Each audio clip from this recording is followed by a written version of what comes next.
we have to talk about the man at the center of this entire dark web. So, who exactly was Jeffrey Epstein? This right here really captures the chilling double life he led. The public image? He was a wealthy financier, a guy who was friends with presidents and royalty, a real elite social connector. But the hidden reality? Well, it was an absolute nightmare.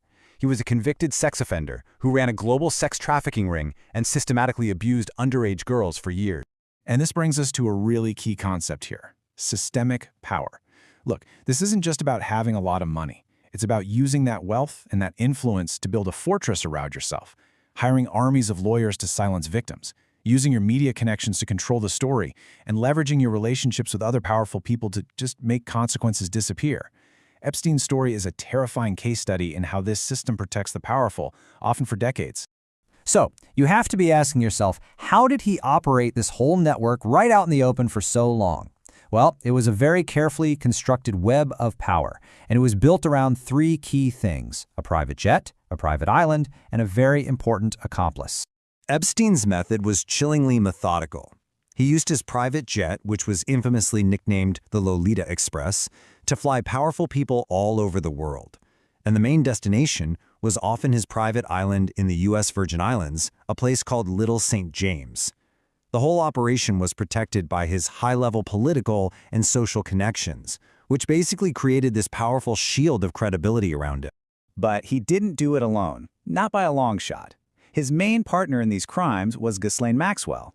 She was his longtime associate, and, crucially, she was convicted for her role in recruiting, grooming, and trafficking young women and girls for Epstein. And for her central role in this horrific enterprise, Ghislaine Maxwell was sentenced to 20 years in federal prison. Okay, so let's circle back to those 4,500 pages we talked about. What's actually in these files? It's so important to decode what the documents contain, and just as important, what they don't.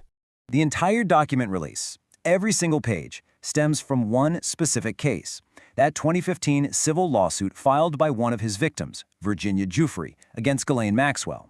The testimony, the emails, the flight logs from that lawsuit, that's the source of everything we're seeing now. And these documents detail connections between Epstein and a truly shocking list of prominent people. I mean, the source material mentions names like former presidents Bill Clinton and Donald Trump, Britain's Prince Andrew, and even world-renowned scientist Stephen Hawking and the magician David Copperfield. And this brings us to what is, without a doubt, the most critical piece of context for this entire story.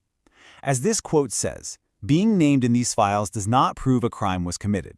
Let me say that again. It does not prove a crime. But what it does prove, unequivocally, is a